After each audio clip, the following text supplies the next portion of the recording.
And we are a go. It's your boy Protagonist JWA with Gardening with JWA. And today's gardening vlog is going to be about the citrus I planted. Look at this. Look at this little guy. That white stuff is just kaolin clay and diatomaceous earth. Just a little 50-50 ratio. Nothing crazy. Those are the figs I ripped out. So I got Tahitian. That's a jackfruit. Tahitian, it's supposed to be a dwarf one. We'll see what happens. That's the one where I thought it might be a seedling. We'll see what happens. It's supposed to be graft, but there was no visible sign of a graft union, so it's like, I don't know if I trust it.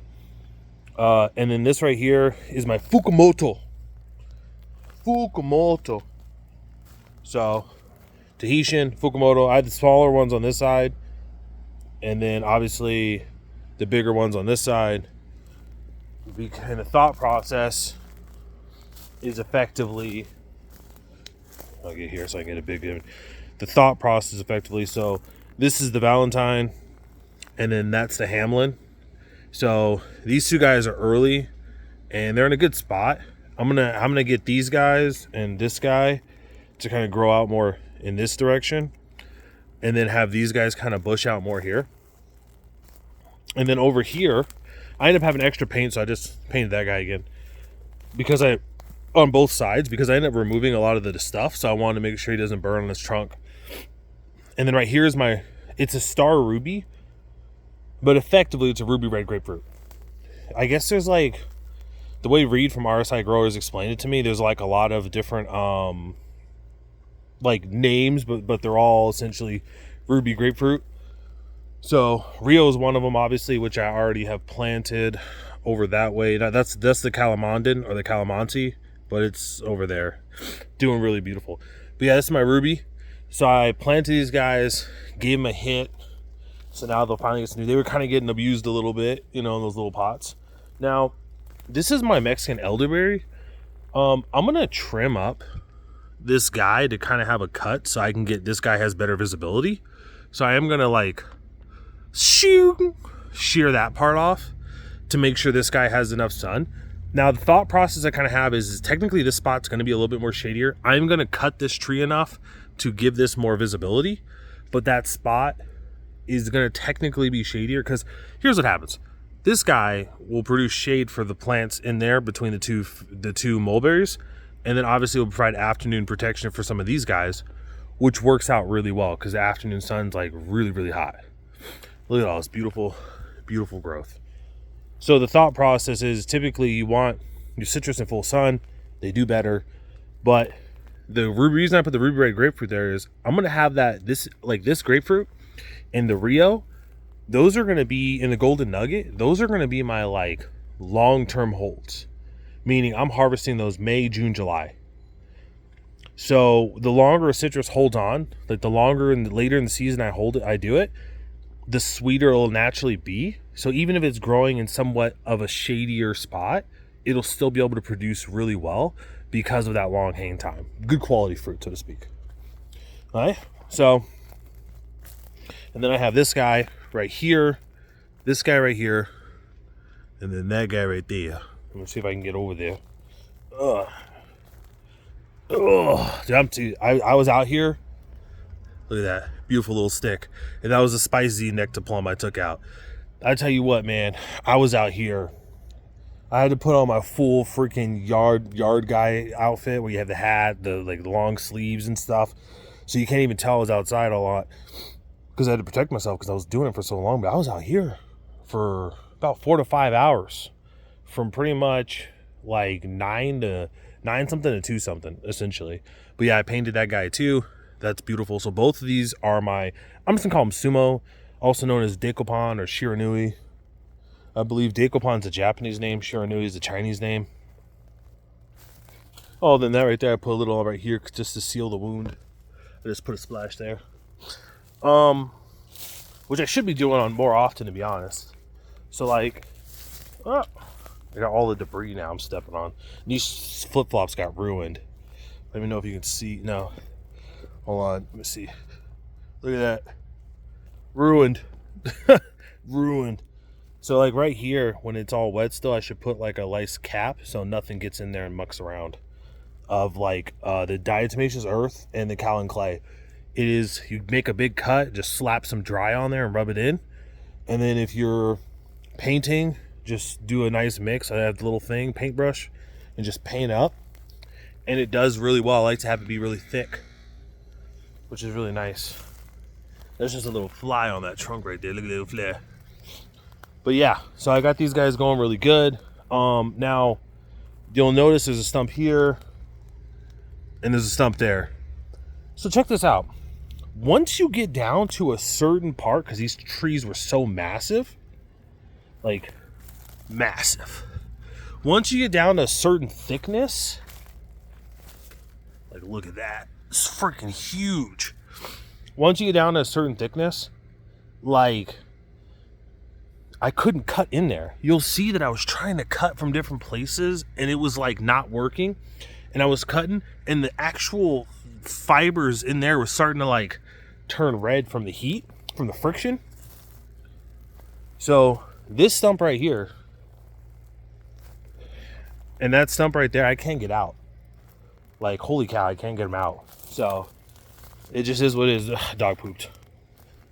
But I was able to get pretty good big log sizes. These are going to go into the empty raised beds along with that debris burnt dirt down there. But yeah, I'm glad I got rid of those guys. It was worth it. I'm getting color on the citrus. I don't know if it's picking up well, but I'm starting to turn because we're having cooler nights. And obviously blooms, which is super nice. So I'm loving that. The citrus is doing really good. They got fruit there. So I'm really enjoying that. Little cluster of fruit right there. So all in all, it's looking really, I make sure I don't step in the shit. Jesus, pardon my language. It's so easy to do. So now I have tasks left, which are trim the trees. So I got to give this guy a side cut and a haircut. And I got to give this guy a super cut, like Fruit Ninja style. But I got to give him a super cut because he's way over. He produced so much fruit, like literally 80% of the fruit was wasted because it just was so much. So I let him get too big, so I'm going to chop him, give him a little bowl cut, and then let him fruit out a little or grow out a little bit in the fall. And then next year, that'll harden off, and then that'll produce fruit.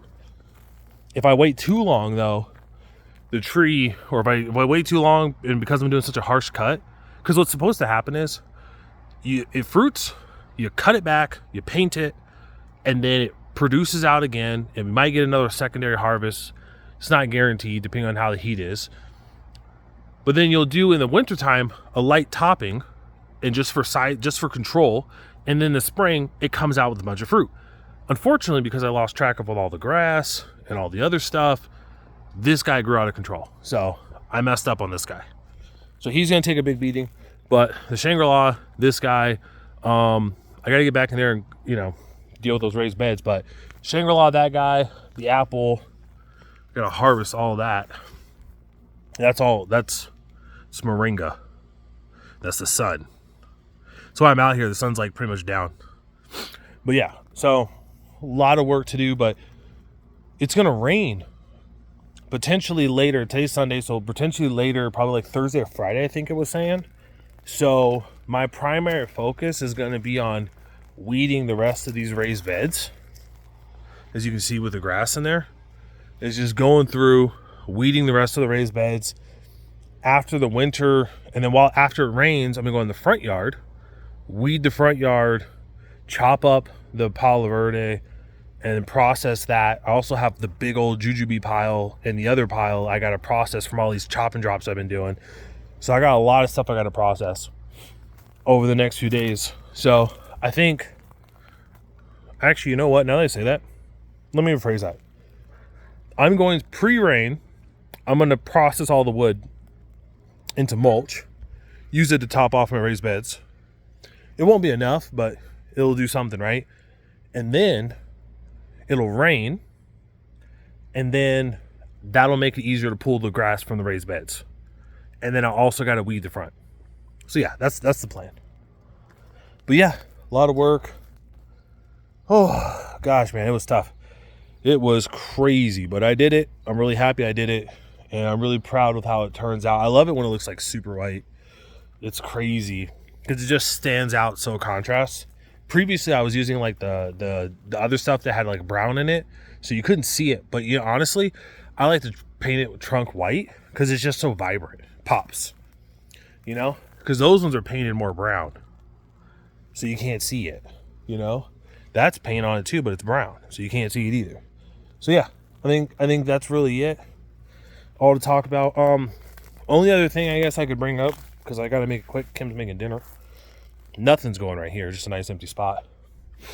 That's the Rio Red right there. Freaking beautiful. And I have when I plant. Oh, I probably should talk about this. How I planted the trees. I'm gonna get to that in a second. So this guy right here, I planted. This is the Golden Nugget. I gave him some of the juice. I don't know why he's trying to put on fruit. That's stupid. I'm gonna let this guy grow up. I don't like how small some of these newer leaves got. I'm hoping the new growth gets big, because your big tell on how your fruit or how your thing is doing is the leaf size. If the leaves get big, the tree's doing really good. Like the roots are good. Leaves are getting big. The roots are doing good. Like, see how big the new growth is? So when it was in a pot, it was all tiny, right? But we're still having 90-degree weather, and look how big these leaves are. Look, you see the difference between the old leaves and the new leaves? The size difference? Well, this doesn't really have any old leaves, but you can see the huge discrepancy. This one doesn't have as many old leaves too, but there is some difference. Like, you can see that especially with persimmons. When the leaves get bigger, if the leaves are really, really tiny and they're not like normal size, that means likely the roots are suffering some way. Maybe they're getting choked out.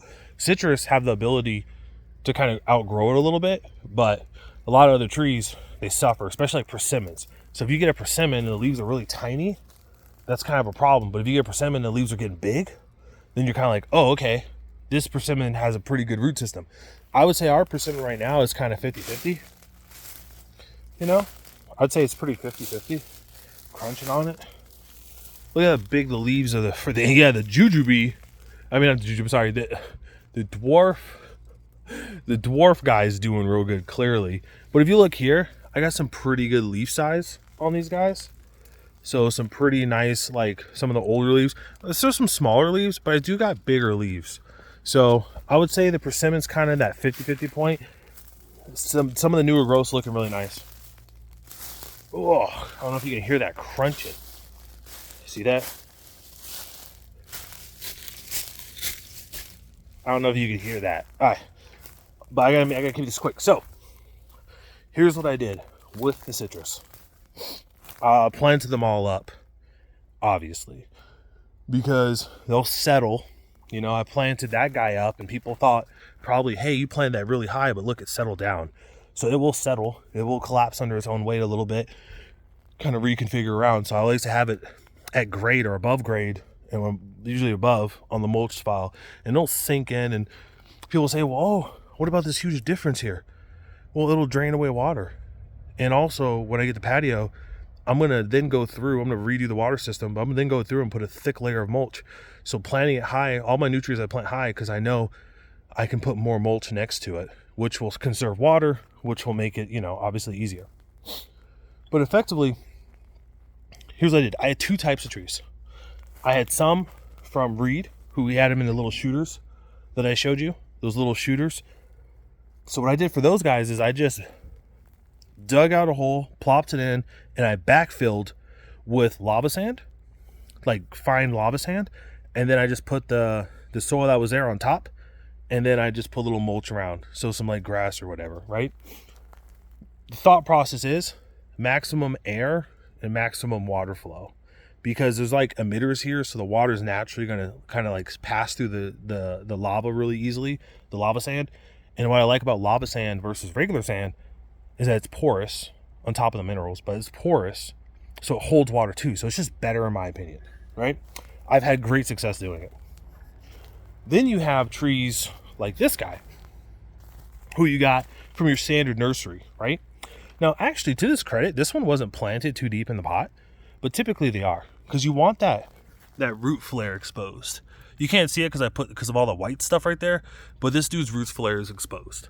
That's why I have him planted up, and I have all this stuff next to it to try to maintain the integrity of the mound while it roots out. But what I did to this guy is took it out of the pot. I like to get a citrus that is, if I tug in the pot, there might be some give, but I can pick it up by its thing. That tells me that it's been in the nursery long enough for it to root out. If you try to tug and the thing's coming all the way up and the pot's not coming up with it, that means the nursery literally just took a shooter and put it in there, and that thing's not rooted out all the way. So I typically like that middle ground, because if you get it when it's too early, or you get it when it's too I'm about to be right there, give me a second. Sorry, my wife's like, hey, dinner's ready, what are you doing? When you get it from a nursery, you want to avoid things that are like haven't been in that pot that long, or they've been in the pot too long. So you want that nice balance. And then what I did is I took it up, placed it down, and I just rubbed all the sides. You can see the debris here. Rubbed all the sides, and then just shook it up, and then turned it on the side and just patty caked it. And then I shook it. So pretty much almost all of the debris, the dirt that they had in it, was gone. It was in a pile. Now in that dirt, it was effectively mulch, because it had a lot of wood chips and compost, and it had the little tiny like beads that has the fertilizer. I put that aside, and I put it back in the bucket that it came with. So now I got this tree with essentially just naked roots.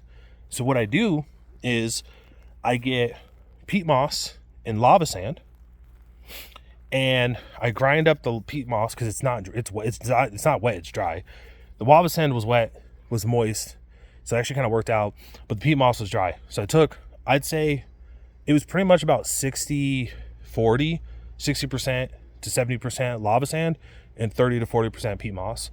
Just mixed it up in a 2-gallon bucket, came over here and just poured it in, and then just kind of plopped it on, and then just poured it in and kind of like try to push into the little wedges of roots that came in, and just poured it on top. And then really just try to fill it up, because the lava sand is fine, and because the peat moss was fine because I crushed it up. I just really packed it in there because I don't want any air bubbles. Then I took the soil that was my native soil, the clay and stuff that I had to dig into. I took that and I put it on top, and I rubbed it in so that it inoculates it, right? Rubbed it on top. Then I took the soil they had and I put it on top as a mulch. So on top of this guy, this little ant bit me. On top, the ants got mad because I messed this area up. On top of that, so I essentially use the potting soil as a mulch on top, and then I put some more leaves and debris on there. And that's how I plant these guys. The reason being is you'll see that citrus are kind of interesting because they have the capabilities, according to Gary from Gary's like gardening, I think it's like Gary's Best Gardening. He's a guy in like freaking Irvine, California, who does these like every once in a while. He does it on these live streams from his nursery. Really good knowledge source. And I actually found out that what he says, in my opinion, works. Airflow. So everything I do is airflow. If you have compost and wood chips in the soil and not on top, that when it decomposes, it's gonna suck up air, which means your fruit will suffer. Citrus have the ability to kind of grow out of it, but some fruit trees will suffer too much, and then the heat from the summer sun will just kill it. So this is here, we're October 6th? I don't know what the date is. It's October something, maybe 5th? October 5th, it's Sunday. I'll find out when I'm uploading this video. But you see me, I took all the soil out of these guys as much as I could and planted them. With reed trees, because they were in the little sock that decomposes, I just backfilled with sand, and that should be good enough, because the root system, the C22 bitters, is a really strong root system for his citrus, so I'm not really worried about it. But for a lot of the standard nursery pots, I do. So if you can't do it, I backfill with sand. If you can, like in this case, I get rid of all the soil, and then I backfill with peat moss at like a 30% ratio, and lava sand. That is my favorite thing to do, and so far I found it to be very, very successful. So I'm getting flashes. What's going on over here? Oh, it might be my computer. Not my computer, Jesus, my phone. Sorry, I'm rushing because I got dinner time. So I got to finish this off. So yeah, that's how I plant citrus. I plant them up, I remove all the soil they came with, and it also helps to prevent all the roots from being all circled and stuff. But I have a really good way of picking out citrus. So when I picked them all out, none of them was circling the pot. I have a really good eye for, like, I can tell by the way I pick it up if it has roots that are too strong or too weak. Because if it's too strong, they're circling. If it's too weak, then it's a newly planted pot. And I guess too weak is better than nothing, but then you're just paying to have a bunch of soil. And if you get a big pot and the roots are too weak, it is a pain in the butt. I don't like citrus pots to be bigger than like that. Don't get big citrus pots. It's a pain in the ass to plant, and then you end up having to remove the soil anyway. It's just a pain. But yes, long story short, I got work to do on the chores. The trees are all beautifully planted. I'm so proud of all of them, and I think it's going to go well. I am concerned about my golden nugget out there. I gave it some juice. Oh, and I finish off with vitamin B1, fish emulsion, and a liquid worm from Richard's Garden Center, which is effectively like a pH adjuster is what people call it. It's like, I think it's really probably some type of, they don't tell you what's in it, but I'm pretty sure like it has like fulvic or humic acid in there as well. It works. It does a good job. I find that when I do that, the trees tend to do really well. So I'll do a video next week, and you'll probably see these guys looking pretty snazzy. If you don't, then you know I'm full of shit. Pardon my language. All right, appreciate you guys. I gotta go. Bye.